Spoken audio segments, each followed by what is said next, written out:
ITI MCQ expert में हार्दिक स्वागत है। साथियों, आज हम डिस्कस करेंगे ITI के trade draftsman civil first year का प्रीवियस ईयर क्वेश्चन पेपर। जैसा कि आपको देखने से पता चल रहा है कि यह ड्राफ्ट्समैन सिविल या DMC का फर्स्ट ईयर का क्वेश्चन पेपर है, जो कि सितंबर 2024 में पूछा गया है। इस ट्रेड में ट्रेड थ्योरी के 44 questions, workshop calculation and science के 6 क्वेश्चंस और एम्प्लॉयबिलिटी स्किल्स के 25 क्वेश्चंस ITI के CBT एग्जाम में क्वेश्चंस पूछे जाते हैं। तो साथियों, आपके एग्जाम में टोटल 75 क्वेश्चंस पूछे जाएंगे, जिसमें जो प्रत्येक क्वेश्चन है वो 2 अंक का या 2 मार्क्स का रहेगा। और इस एग्ज़ाम में कोई नेगेटिव मार्किंग नहीं होती, आप सभी क्वेश्चनों को अटैम्प्ट कर सकते हैं। और साथियों, अगर आप इसके अलावा इस ट्रेड से रिलेटेड किसी अन्य कॉम्पिटिटिव एग्जाम या किसी एंट्रेंस एग्जाम जैसे CITS की तैयारी कर रहे हैं, तब भी यह प्रीवियस ईयर क्वेश्चन पेपर आपके लिए काफ़ी हेल्पफुल है।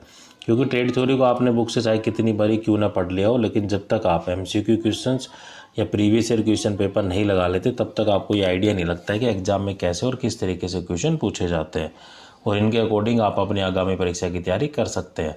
और साथियों, अगर आप पहली बार मेरे चैनल पे आएँ या अभी तक आपने मेरे चैनल को सब्सक्राइब नहीं किया, तो प्लीज़ सब्सक्राइब करें तथा बेल आइकन पर क्लिक कर नोटिफिकेशन को ऑन कर लें, ताकि जब भी मैं कोई नया वीडियो डालूँ तो आप तक नोटिफिकेशन जल्द से जल्द पहुंच जाए। इसके अलावा अगर आप इस ट्रेड से रिलेटेड और वीडियो देखना चाहते हैं, तो आप मेरे चैनल की प्लेलिस्ट में जाकर ITI DMC ITI draftsman civil के फोल्डर में जाकर आप इस ट्रेड की सभी वीडियो को वहां पर देख सकते हैं। तो चलिए, बिना किसी देरी के आज की वीडियो को हम शुरू करते हैं। तो ट्रेड थ्योरी का हमारा फर्स्ट क्वेश्चन है, which arches is also called as a lancet arches. किस मेहराब को लीसेट या मेहराब भी कहा जाता है? तो ये होता है हमारा पॉइंटेड आर्चीज या फिर नुकीली मेहराब। तो नुकीली मेहराब को हम लेसेट मेहराब भी कहते हैं। तो right answer is option C. Next question is, what is the another name of the moving stair. Moving सीढ़ी या मूविंग स्टेयर का नाम क्या होता है? तो ये होता है एक्सीलेटर। आपने मॉल में या कहीं भी बस स्टैंड वगैरह या एक तरीके से रेलवे स्टेशन पर कहीं पर ऐसी सीढ़ियों को आपने देखा होगा। जो घरों में जो सीढ़ियाँ होती है वो तो हम स्वयं चलते हैं, वो ऑटोमेटिक चलती है, लेकिन सीढ़ियाँ वैसी ही होती है, तो वो होता है एस्केलेटर। तो moving stair is also known as escalator. तो right answer is option A.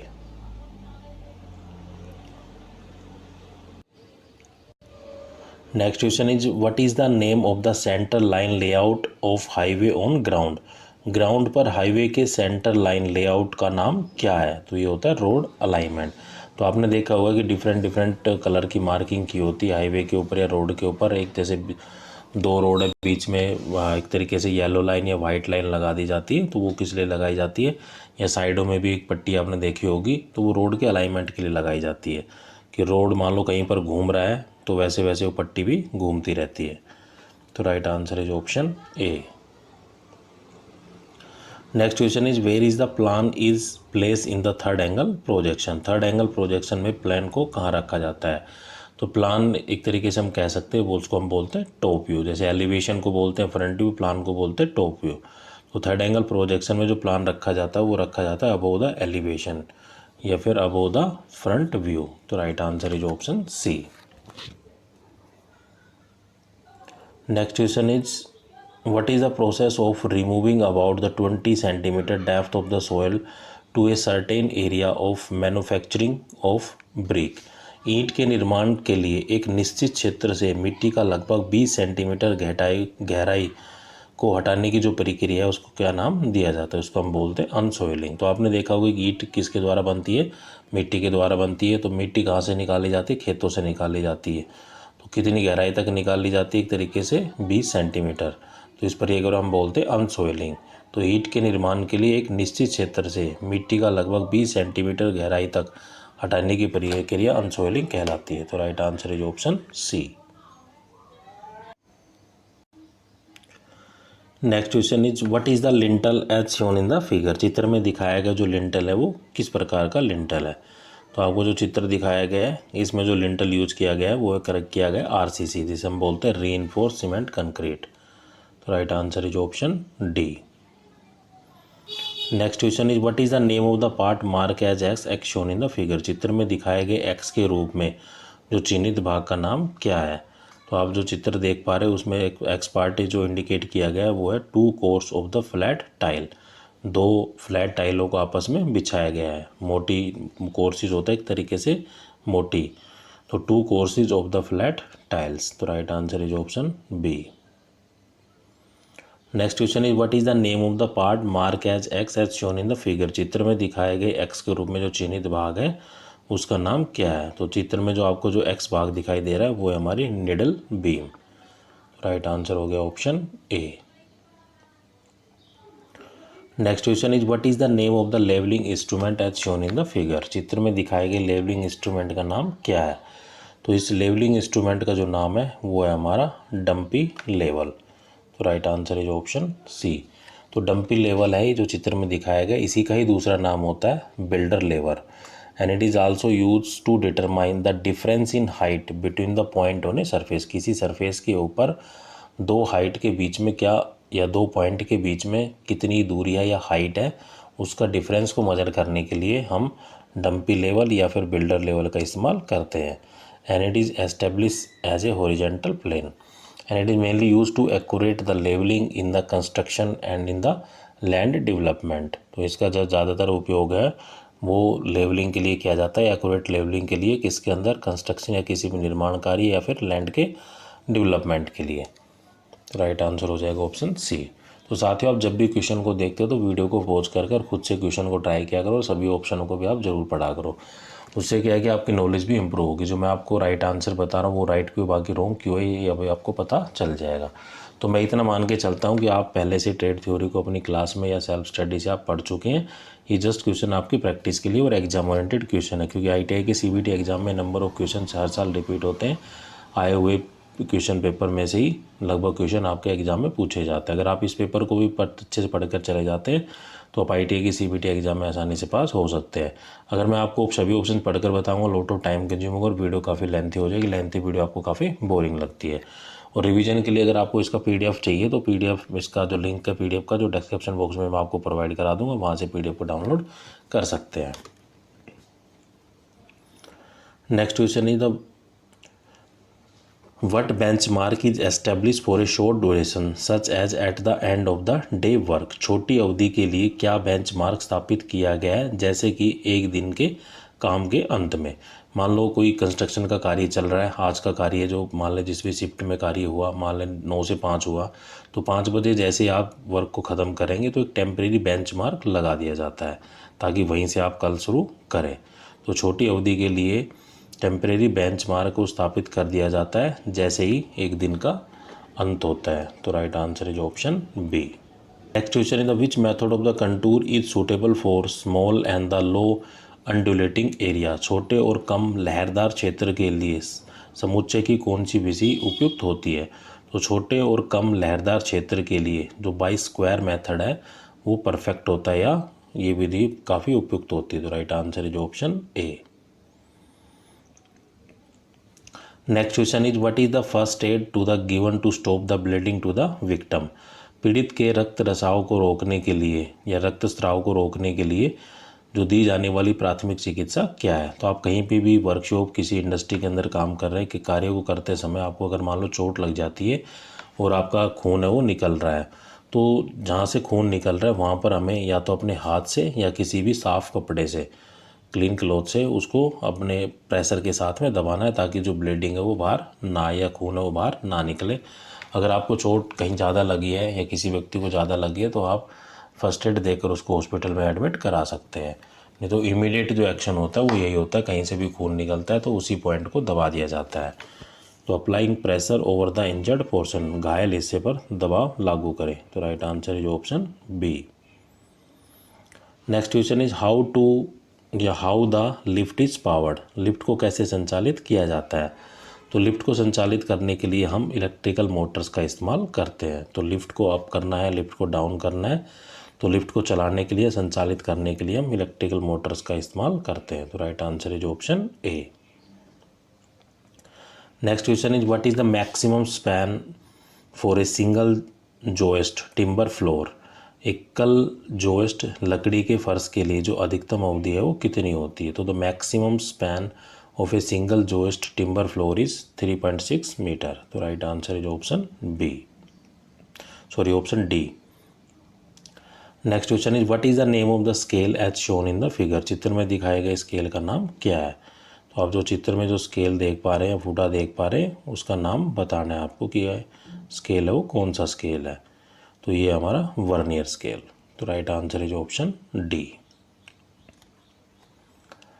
Next question is what is the limit of error for the 30 metre chain as per IS. IS के अनुसार 30 मीटर चेन के लिए error की limit क्या है।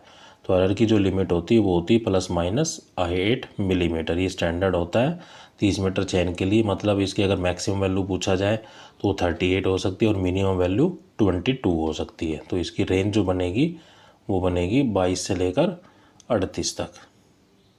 तो right answer हो गया option A, ±8 millimetre. Next question is what is the name of the foundation as shown in the figure. चित्र में दिखाए गए फाउंडेशन का नाम क्या है। तो ये ट्रेपेजोडियल शेप में है, तो इसीलिए हम बोलते हैं ट्रेपेजोडियल फुटिंग। तो राइट आंसर इज ऑप्शन ए।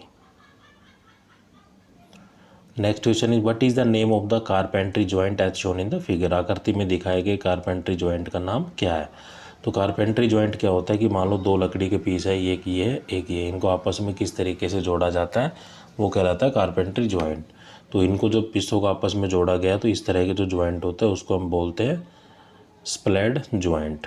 तो right answer is option A. Next question is what is the name of the part mark as X as shown in the figure. चित्र में दिखाए गए एक्स के रूप में जो चिन्हित भाग है उसका नाम क्या है। तो आपको एक छत दिखाई गई है, एक दोनों छतों को आपस में मान लें ये पोर्शन है कि ये पोर्शन इन दोनों को आपस में कनेक्ट किया गया है ताकि एक तरफ ये गिरे ना। ये होंगे उसके स्ट्रक्चर जहाँ पे इसको टिकाया गया है, बीम वगैरह है। तो ये जो पार्ट एक्स से किया गया है इंडिकेट, ये क्या कहलाता है हमारा कॉलर। तो right answer is option A. Next question is what is the part mark as X as shown in the figure. चित्र में दिखाए गए एक्स के रूप में जो चिन्हित भाग है वो क्या है। तो ये जो चित्र दिखाया गया है इसमें जो एक्स भाग है वो है हमारा blocking course. Right answer is option B. Next question is which vertical transportation is suitable for large number of people. बड़ी संख्या में लोगों के लिए कौन सा वर्टिकल ट्रांसपोर्टेशन उपयुक्त होता है। तो बड़ी संख्या में अगर लोगों को वहाँ से मूव करना है तो उसके लिए हम क्या कर देते हैं, रैंप कर देते हैं। जैसे आपने घरों में देखोगे अपने घरों के आगे जो क्या होता है उतरने के लिए एक रैंप लगाया जाता है, गाड़ी बाइक जहाँ से उतारी जाती है। एक होता है सीढ़ी, एक होती है हमारी रैंप जो कि फ्लैट पोर्शन होता है। तो ramp is a vertical transportation is suitable for large number of people. तो right answer is option A. क्योंकि सीढ़ियों से क्या हो सकता है कि मान लो एक एक करके व्यक्ति उतरेगा तो टाइम ज़्यादा लगेगा। रैंप है मतलब एक रैंप भी एक रोड की तरह का होता है, वो ढलाई में होता है, स्लोप में होता है, तो वहाँ से नंबर ऑफ पर्सन है वो मूव कर सकते हैं। Next question is the which shore is provide the distance between the parallel walls of 9 metre to 12 metre. किस शोर पर समानांतर दीवारों के बीच की दूरी 9 मीटर से 12 मीटर तक होती है। तो ये होती है डबल फ्लाइंग स्क्योर की। तो double flying shore is provide the distance between the parallel wall is 9 to 12 metre. दो वॉल के बीच, दो पैरेलल वॉल होती है मतलब उनके बीच में कोई समान दूरी हो। तो ये दूरी कितनी रखी जाती है, ये रखी जाती है 9 से 12 के बीच।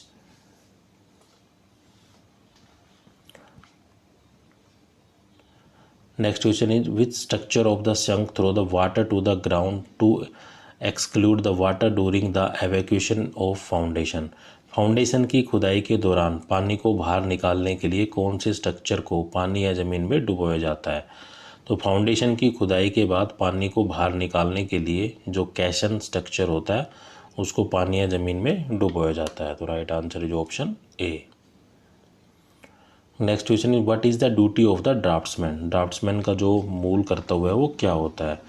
तो ड्राफ्ट्समैन का जो मुख्य कार्य होता है वो होता है क्रिएटिंग द टेक्निकल ड्राइंग। तो जितनी भी ड्राइंग होती है वो किसके द्वारा बनाई जाती है, वो ड्राफ्ट्समैन के द्वारा ही बनाई जाती है। किसी का जैसे कोई नक्शा वगैरह है बिल्डिंग का, फ्लैट का, तो ये सब ड्राफ्ट्समैन के द्वारा ही तैयार किए जाते हैं। Next question is what is the part mark as X as shown in the figure. चित्र में दिखाए गए एक्स के रूप में जो चिन्हित भाग है वो क्या है।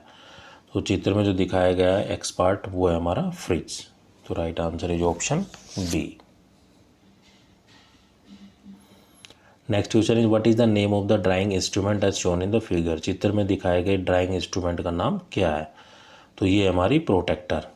तो प्रोटेक्टर क्या है, इसमें तो जो एंगल है वो 180 तक है, इसमें पूरा 360 तक। ये सर्कुलर शेप में है, ये अर्ध सर्कल है। जो एंगल होता है वो 180 डिग्री तक मेजर कर सकते हैं। इससे हम 360 एंगल को मेजर भी किया जा सकता है और बनाया भी जा सकता है। तो ये हमारी प्रोटेक्टर है, या फिर जिसे हम चांदा बोलते हैं।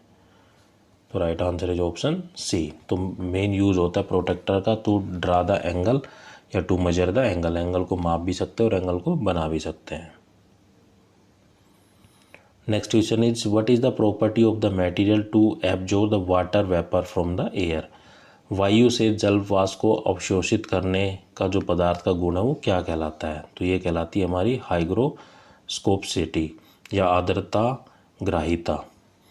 तो main hygroscopicity is the property of the material mainly use to absorb the water from the air. तो एयर के अंदर जो नमी होती है एक उसको अलग किया जाता है और वाटर वेपर को अलग किया जाता है। तो right answer is option D, to absorb the water vapour from the air.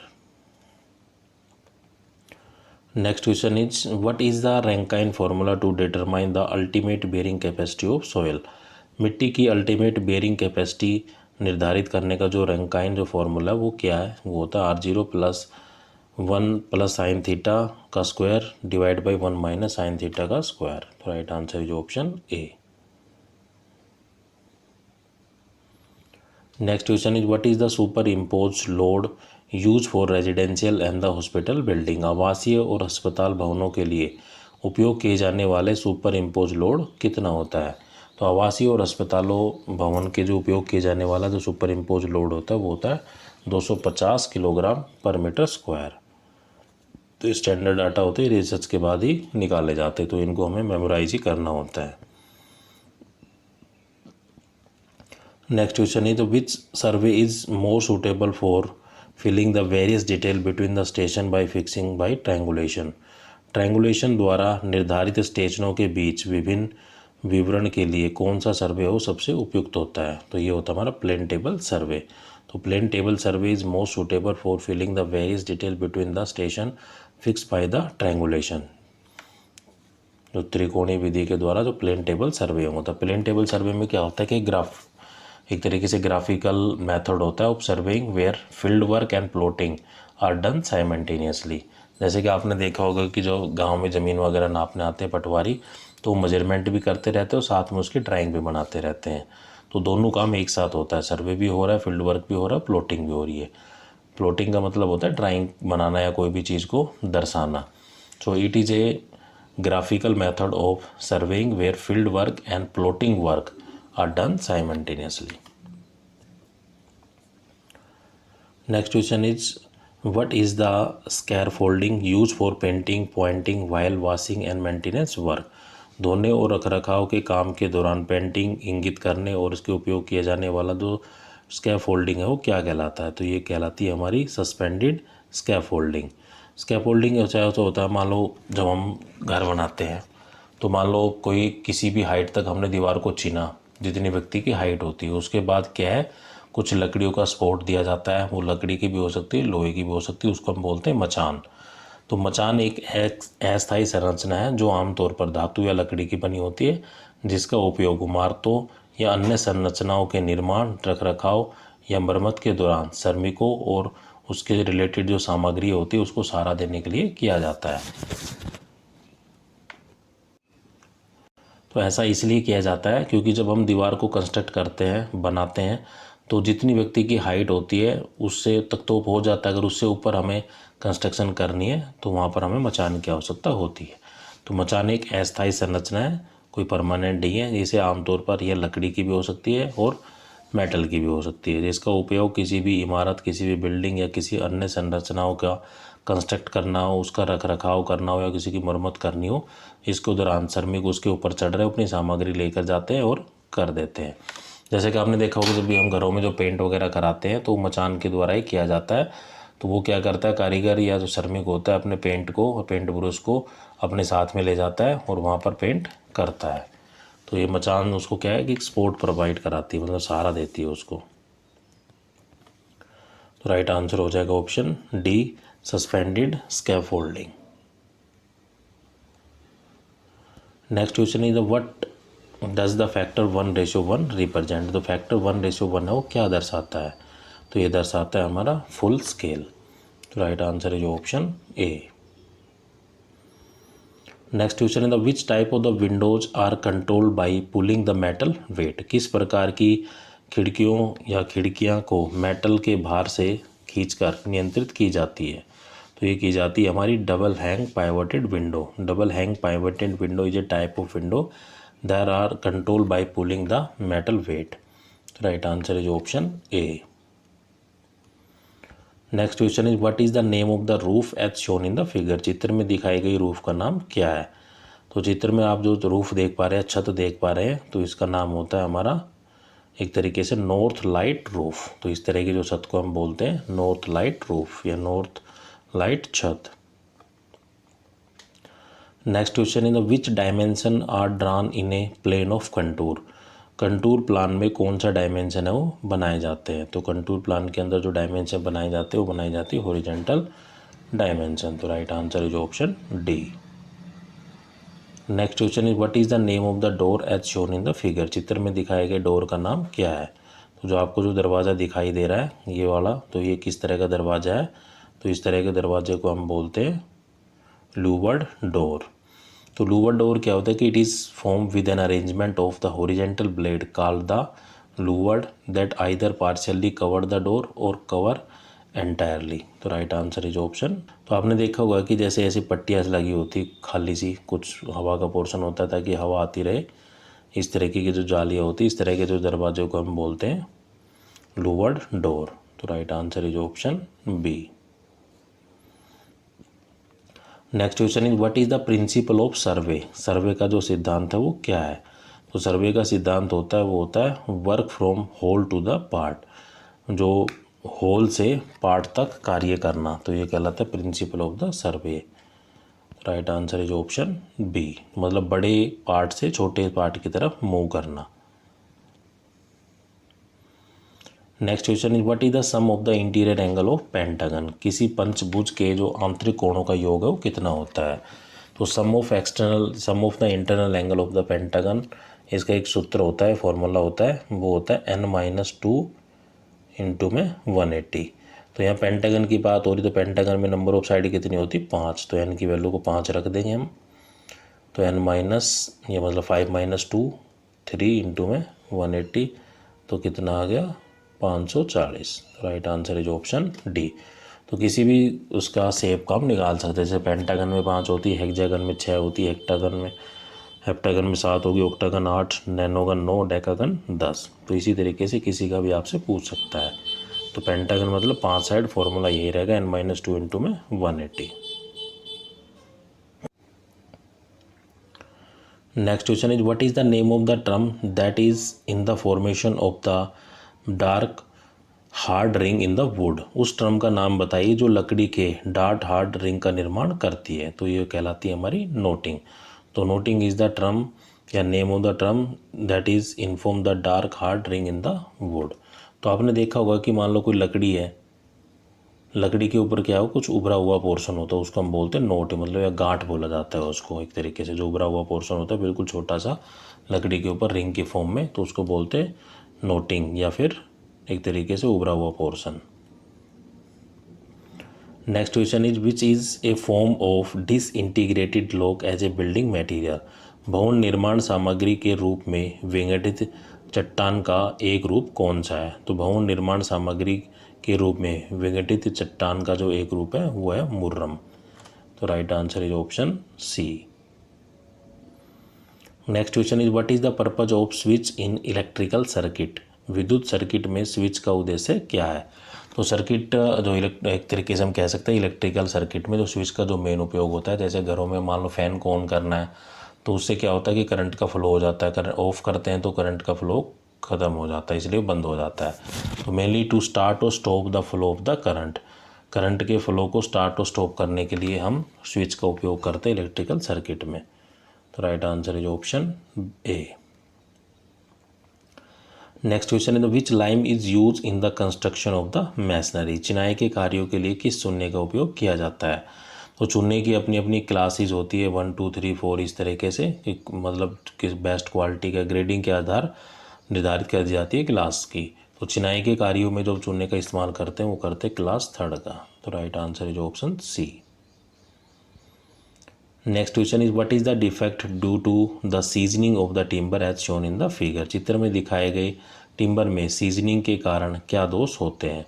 तो सीजनिंग के कारण जो दोष होते हैं वो क्या है कि एक तरीके से सिकुड़ जाती है। तो सिकुड़, मान लो कोई फ्लैट पोर्शन है, जैसे ये पहले सीधा होगा, तो जैसे ही इसके ऊपर एक सीजनिंग हुई तो सीजनिंग से क्या हो गया, एक तरीके से बकल हो गया, मतलब कप की शेप में हो गया। तो right answer is option A. Next question is what is centre to centre distance of joint in brick concrete terrace roof. Brick concrete terrace roof में जोड़ की सेंटर टू सेंटर से दूरी कितनी होती है। तो ये होती है 30 सेंटीमीटर। तो right answer is option B. एक स्टैंडर्ड डाटा होता है, ये हमें मेमोराइज ही करने होते हैं। तो ये थे 44 क्वेश्चन हमारे ट्रेड थ्योरी के। अब जो 6 क्वेश्चन आएंगे वो आएंगे हमारे वर्कशॉप कैलकुलेशन एंड साइंस के। तो वर्कशॉप कैलकुलेशन साइंस का हमारा फर्स्ट क्वेश्चन है what is the value of the specific heat of water. पानी की विशिष्ट ऊष्मा का मान कितना होता है। तो पानी की जो विशिष्ट ऊष्मा का जो मान होता है specific heat of the water होती है वो होती 1। तो right answer is option A. Next question is at what temperature will the Fahrenheit and the centigrade thermometers give the same reading. किस तापमान पर फ़ारेनहाइट और सेंटीग्रेड जो थर्मामीटर वो समान रीडिंग देते हैं। तो ये बहुत ही कंपटीशन के लिहाज से भी काफ़ी इंपॉर्टेंट क्वेश्चन है। तो ये हमारा -40 डिग्री सेल्सियस पर जो फ़ारेनहाइट और सेंटीग्रेड जो थर्मामीटर है वो दोनों सेम रीडिंग प्रदान करते हैं। तो right answer is option A. Next question is what is the square root of 5 to 9। 5 to 9 का जो स्क्वायर रूट है वो कितना होता है। तो इसको निकालने के दो तरीके हैं। अगर मान लो जो ऑप्शन में आपको दिए गए हैं उनकी आपस में मल्टीप्लाई कर दो, गुणा कर दो उसी नंबर से, और जहाँ पे भी आपको 5 to 9 मिल जाए वो आपका आंसर होगा। जैसे 23 को 23 से करेंगे तो कितना आएगा 5 to 9। अब बताता हूँ मैं निकालने का मेथड। तो यहाँ पर लिखेंगे 5 to 9 पेयर को कंप्लीट किया जाता है, पीछे से पेयर कंप्लीट ना हो तो 0 ऐड कर दी जाती है। जो वैल्यू यहाँ आएगी वो वैल्यू यहाँ लिखी जाएगी। तो 2 दूनी 4, 5 में से 4 गया तो एक ऊपर से पेयर ही उतरता है। 29 का एक पेयर हो गया, 2 दूनी 4, ये आ गया 3, कितना आ गया 1 to 9। तो right answer is option A. Next question है the which metal contain iron as a major content. इनमें से किस धातु में प्रमुख सामग्री के रूप में लोहा पाया जाता है। तो दो प्रकार की मेटल होती है, एक होती फेरस मेटल, एक होती नॉन फेरस मेटल। तो फेरस मेटल वो मेटल होती है जिसके अंदर जो लोहा है बहुत ही ज़्यादा मात्रा में पाया जाता है, और नॉन फेरस मेटल वो होती है जिसके अंदर लोहा बिल्कुल नहीं पाया जाता। तो यहीं वही पूछा जा रहा है कि मेजर कंटेंट आयरन किस में होता है। तो ये होता है फेरस मेटल में या फिर लोह धातु में। तो right answer is option A. Next question is what is the value of the tan 45 if the sin 45 is 1/√2। यदि tan 45 का मान कितना होगा यदि आपको sin 45 का जो मान है 1/√2 दिया गया है। तो ये पाइथागोरस थ्योरम से निकल जाएगा। बाकी आप इनकी डायरेक्ट वैल्यू भी याद रख सकते हैं, मैं आपको सभी की बता देता हूँ। मान लो यहाँ 0 है, 30, 45, 60, 90। तो टेबल आपने लोअर क्लासेस में पढ़ी होगी। sin 0 0 होता है, sin 30 1/2, sin 45 1/√2, sin 60 √3/2, sin 90 1। इसी तरीके से cos थीटा होता है, इसका उल्टा कर देते हैं 1 √3/2, 1/√2, 1/2 एंड 0। अब tan थीटा आती है, तो tan थीटा होता क्या है साइन डिवाइड बाई कोस। जब हम आपस में इन दोनों को वैल्यू को डिवाइड करेंगे तो यहाँ आएगा 0, यहाँ आ जाएगा 1/√3, यहाँ आ जाएगा 1, यहाँ आ जाएगा √3, यहाँ आ जाएगा इन्फिनिटी। तो आप इस टेबल को भी मेमोराइज कर सकते हो, आपसे किसी का भी पूछ सकता है। कोसिकेंट का पूछ ले तो साइन का उल्टा कर देना है। तो साइन का उल्टा होता है कोसिकेंट, कोस का उल्टा होता है सीकेंट, टेन का उल्टा होता है कोट। तो इसी प्रकार जो टेबल के अनुसार जो tan 45 की वैल्यू कितनी हो जाएगी वो हो जाएगी 1। और इसको निकालने का भी मेथड होता है, वो पाइथागोरस थ्योरम से निकाला जाता है। Next question is what is the SI unit of heat. उष्मा की जो SI इकाई है वो क्या है। तो उष्मा की जो SI इकाई होती है वो होती है joule. Right answer is option D. तो ये थे 6 क्वेश्चन हमारे वर्कशॉप कैलकुलेशन एंड साइंस के। अब जो 25 क्वेश्चन आएंगे वो आएंगे एम्प्लॉयबिलिटी स्किल्स के। तो एम्प्लॉयबिलिटी स्किल्स का हमारा फर्स्ट क्वेश्चन है, what is the full form of pin. Pin का जो फुल फॉर्म है वो क्या है। तो पिन जैसे एटीएम कार्ड या डेबिट कार्ड के जो पिन होते हैं, क्रेडिट कार्ड के जो पिन होते हैं, उन्हीं का ही फुल फॉर्म पूछा जा रहा है। तो पिन का मतलब होता है पर्सनल आइडेंटिफिकेशन नंबर। तो right answer is option B. Next question is which one is not a element of the 3P of the public speaking. निम्नलिखित में से कौन पब्लिक स्पीकिंग में 3P का तत्व नहीं है। तो पब्लिक स्पीकिंग होता है कि मान लो आप कहीं पे भी सेमिनार है या किसी टॉपिक पर आपको स्पीच देना है, तो आप सबसे पहले उस टॉपिक को तैयार करते हैं, मतलब प्रिपेयर करते हैं, देन उसकी प्रैक्टिस करते हैं, देन उसको परफॉर्म करते हैं। तो ये 3P होते हैं पब्लिक स्पीकिंग के, प्रिपेयर, प्रैक्टिस एंड परफॉर्म। लेकिन जो पजस है वो 3P पब्लिक स्पीकिंग में नहीं आता है। तो right answer is option D. तो pauses is not an element of the 3P of the public speaking. Next question is which one is not a storage device. इनमें से कौन सा एक स्टोरेज डिवाइस नहीं है। तो स्टोरेज डिवाइस क्या होता है कि जो किसी मेमोरी को या किसी डाटा को स्टोर कर सके, जैसे वीडियो टेप है, मेमोरी कार्ड है, हार्ड डिस्क ड्राइव है, फ्लॉपी डिस्क ड्राइव है, USB फ्लैश ड्राइव है, या फिर जैसे पेन ड्राइव है, कोई चिप वगैरह है। तो ये सब क्या है कि डाटा को स्टोर करने के काम में आते हैं। लेकिन जो प्रिंटर है वो एक हमारा आउटपुट डिवाइस है। वो क्या करता है कि जो हमारी सॉफ्ट कॉपी को हार्ड कॉपी में परिवर्तित करता है। तो printer is not a storage device. तो right answer is option D.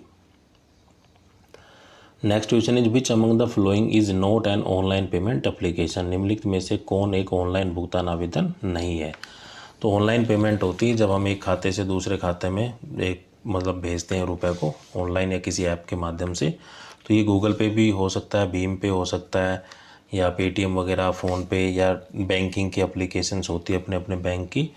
तो इनके द्वारा हम ऑनलाइन पेमेंट को भेज सकते हैं। लेकिन इंस्टाग्राम ऐसा कोई ऐप नहीं है जिसके द्वारा हम पेमेंट कर सकें। तो Instagram is not an online payment application. तो right answer is option A. Next question is what should come the next after selection the solution in the problem solving process. समस्या समाधान प्रक्रिया में समाधान का चयन करने के बाद आपको क्या करना चाहिए। मान लें किसी कार्य को करते समय आपको कोई परेशानी हो रही है, प्रॉब्लम जनरेट हो रही है, तो आप उस प्रॉब्लम को निजात पाने के लिए, उस प्रॉब्लम को सोल्व आउट करने के लिए आप क्या निकालते हैं, उसका समाधान निकालते हैं। फिर उस समाधान को इम्प्लीमेंट करते हैं आप कि उस इम्प्लीमेंट करने से क्या एक्चुअली में उस समस्या का समाधान हुआ या नहीं हुआ। नहीं तो फिर से समाधान निकालते हैं, फिर उसको इम्प्लीमेंट करते हैं। तो ये प्रोसेस जारी रहती है तब तक समस्या समाप्त ना हो जाए। तो समस्या समाधान प्रक्रिया में समाधान का चयन करने के बाद उस समाधान को लागू किया जाता है या इम्प्लीमेंट द सॉल्यूशन। तो राइट आंसर हो गया option B. Next question is what is time management. समय प्रबंधन से आपका क्या मतलब है। तो टाइम मैनेजमेंट से मतलब होता है complete your task on the time. जो भी काम आपको दिया गया वो समय पर कंप्लीट करें। तो ये होता है टाइम मैनेजमेंट। अगर दिए गए काम को हम समय पर कंप्लीट कर पा रहे हैं तो हम टाइमली मैनेज है, अदरवाइज हमें टाइम को मैनेज करने की आवश्यकता है। तो right answer is option C. Next question is which one is not a benefit of the role playing. भूमिका निभाने में आपका कौन सा लाभ नहीं है। मान लो कोई ऑफिस के अंदर कोई मीटिंग वगैरह चल रही है और आप फ़ोन में लगे पड़े हो, या आपका ध्यान इधर उधर है, या आपका मीटिंग में कोई रुझान ही नहीं है, मतलब ऐसे बिल्कुल बोरियत महसूस कर रहे हो, मतलब आपका मीटिंग में कोई रोल नहीं है। तो डेवलप बोर्डम या बोरियत पैदा करना, that is not a benefit of the role playing. Right answer is option C. Next question is noise physical discomfort of the hotness and the coldness come under. शोर, गर्मी और ठंडी वाली जो शारीरिक असहजता है वो किसके अंतर्गत आती है। तो शोर हो, कोई गर्मी ठंडी हो, ये जो शारीरिक असहजताएँ होती हैं ये आती है हमारी एनवायरमेंटल बैरियर के अंदर या पर्यावरण बाधा के अंदर। राइट आंसर इज ऑप्शन ए। तो एनवायरमेंट पे डिपेंड करता है कि मौसम कब ठंडा रहेगा, कब गर्म रहेगा। तो ये होती है environmental barriers. Next question is which one is a output device of the computer. Computer का आउटपुट डिवाइस कौन सा है। तो प्रिंटर एक आउटपुट डिवाइस है according to the option. Printer क्या करता है, सॉफ्ट कॉपी को हार्ड कॉपी में परिवर्तित करता है। Right answer is option D. Next question is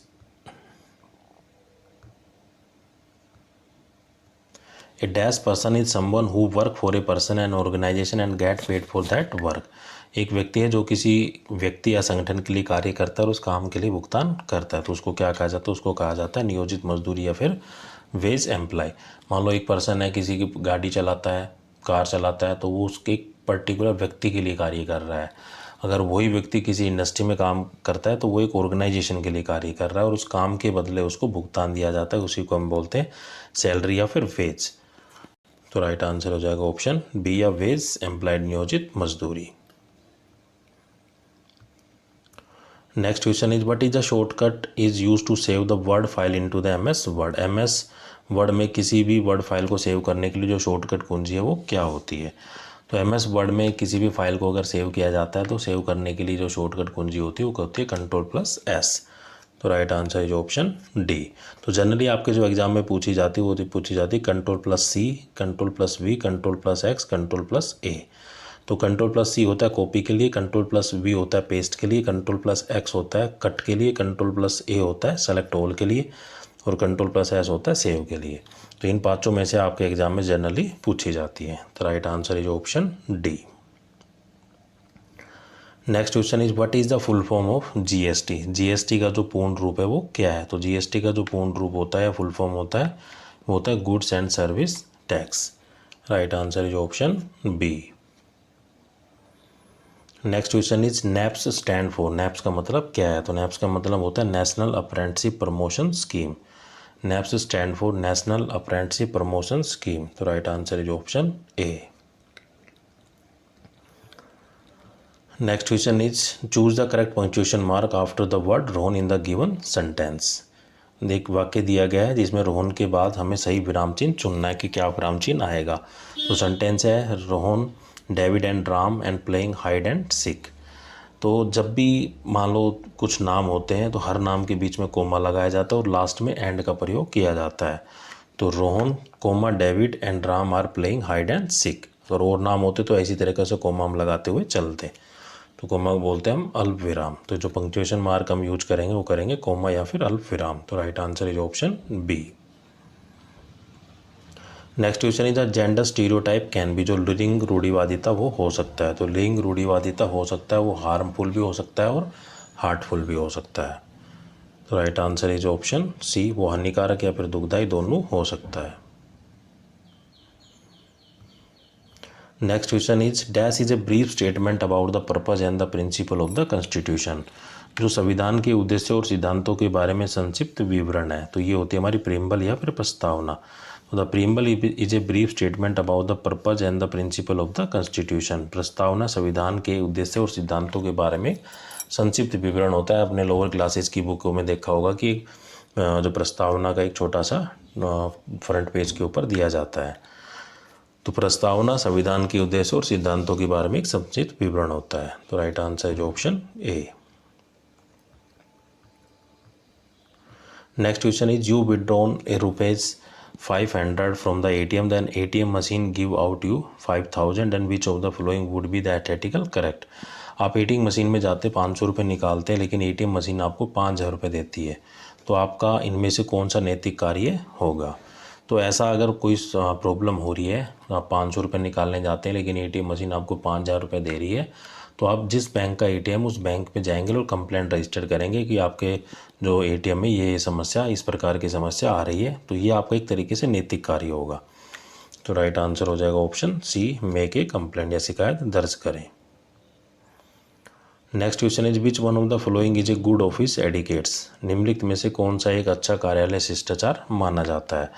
तो ऑफिस के हिसाब से जो, चाहे आप गवर्नमेंट सेक्टर में हो चाहे प्राइवेट सेक्टर में कहीं पर भी जॉब कर रहे हैं, तो हमें हमेशा फॉर्मल ड्रेस पहननी चाहिए, फॉर्मल शूज़ पहनने चाहिए। ये नहीं कि हम जीन्स लोअर टी-शर्ट ट्राउजर्स में ऑफिस के अंदर जा रहे हैं, तो ऑफिस के हिसाब से अच्छा शिष्टाचार नहीं माना जाता है। एक अच्छा कार्यालय शिष्टाचार वो माना जाता है एक जब हमें फॉर्मल ड्रेस पहनकर जाते हैं। तो right answer is option C. तो वन शुड ड्रेस फॉर्मली, एक को औपचारिक रूप से पोशाक पहननी चाहिए। Next question is intrinsic motivation is. जो आंतरिक प्रेरणा है वो क्या है? तो दो प्रकार की मोटिवेशन होती है, एक होती है हमारी इंट्रांजिक मोटिवेशन, एक होती है एक्सट्रांजिक motivation.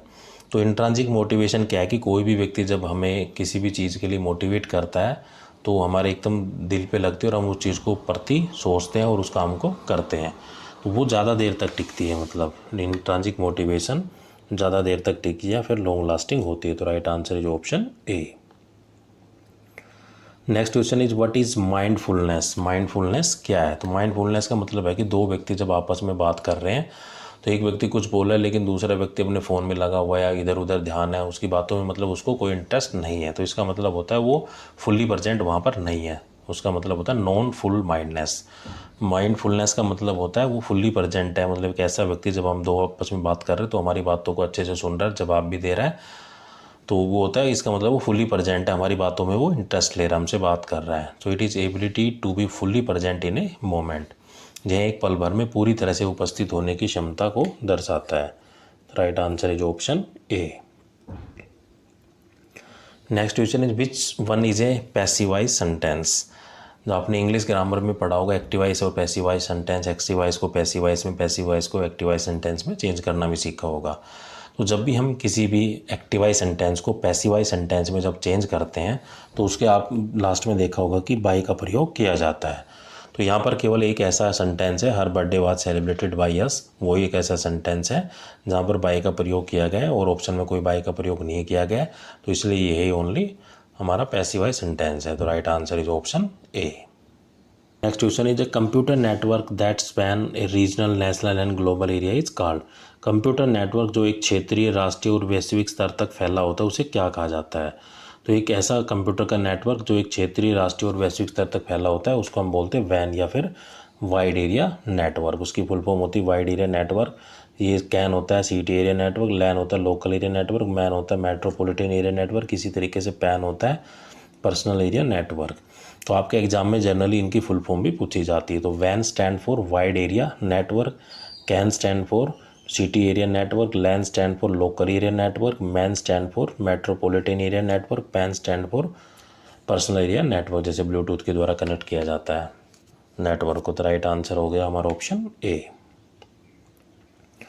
Next question is for handling the customer grievance the learn technique is. ग्राहक शिकायतों से निपटने के लिए जो लर्न टेक्निक है या तकनीक है उसका पूर्ण रूप क्या है? तो ये लर्न टेक्निक होती है listen, empathise, apologise, react and now. Right answer is option B. Next question is job that have became outdated in the last 5 year. जो नौकरियां पिछले 5, 10, 15 सालों में पुरानी हो चुकी है। तो आज से अगर मैं 10 से 15 साल पहले की बात करता हूँ तो बहुत से कम लोगों के पास मोबाइल फ़ोन होते थे। तो सभी लोगों के पास मोबाइल फ़ोन नहीं होते थे, तो इसलिए क्या करते थे वो एसटीडी बूथ के ऊपर जाते थे। अगर वहाँ पर किसी भी फ्रेंड या कहीं भी रिलेटिव्स को अगर उसे कॉल करनी होती थी तो कॉल के बदले में जो भी एसटीडी बूथ का संचालन करता था उसको वो कॉल के बदले में रुपए देते थे। इसका मतलब जो एसटीडी बूथ का जो संचालन कर रहा था वो वहाँ से अर्निंग कर रहा था, इसका मतलब वो जॉब में था। लेकिन आज के समय में क्या है, हर व्यक्ति के पास मोबाइल फ़ोन हो गया, एसटीडी बूथ का चलन है वो बिल्कुल ही ख़त्म हो गया है। तो जो पहले लोग एसटीडी बूथ का संचालन कर रहे थे आज के दिन वो बेरोजगार है हो गए। हो सकता है वो कुछ ना कुछ और कर रहे हो, लेकिन अकॉर्डिंग टू द क्वेश्चन वो बेरोजगार हो चुके हैं, मतलब जो रोजगार के अवसर थे वो ख़त्म हो चुके हैं। तो यहाँ पर हमारा जो राइट आंसर होगा वो हो जाएगा ऑप्शन सी, एसटीडी बूथ या एसटीडी का जो फुल फॉर्म होता है वो होता है subscriber trunk dialling. Next question is choose the odd word. हमें विषम शब्द को चुनना है, जैसे प्लीज़, थैंक्स, सॉरी है, ये एक तरीके से क्या है मुंह से बोले जाते हैं, सब मुंह से बोलने वाले शब्द है, लेकिन पेपर क्या है एक हार्ड मटेरियल है। तो इन चारों से बात दूसरी तरफ बात करूं, जैसे प्लीज़, थैंक्स और सॉरी एक तरह के वर्ड है ये, लेकिन पेपर इनसे डिफरेंट है। तो राइट आंसर हो गया ऑप्शन सी। तो साथियों ये था हमारा डीएमसी या ड्राफ्ट्समैन सिविल फर्स्ट ईयर का प्रीवियस ईयर क्वेश्चन पेपर। आपको यह पेपर कैसा लगा प्लीज़ कमेंट करके ज़रूर बताइए। और इस रिवीजन के लिए अगर आप इस पीडीएफ को डाउनलोड करना चाहते हैं तो इसका लिंक डिस्क्रिप्शन बॉक्स में मैं आपको प्रोवाइड करा दूंगा, वहाँ से इजीली वीडियो को डाउनलोड कर सकते हैं और पढ़ सकते हैं। और अभी तक आपने मेरे चैनल को सब्सक्राइब नहीं किया तो प्लीज़ सब्सक्राइब करें, लाइक करें और ज़्यादा से ज़्यादा शेयर करें। इसके अलावा अगर आपका कोई डाउट, कोई समस्या रहती तो आप मुझे कमेंट करके या मेरी मेल आईडी से आप मुझे कॉन्टैक्ट कर सकते हैं। Thank you. जय हिंद, जय भारत।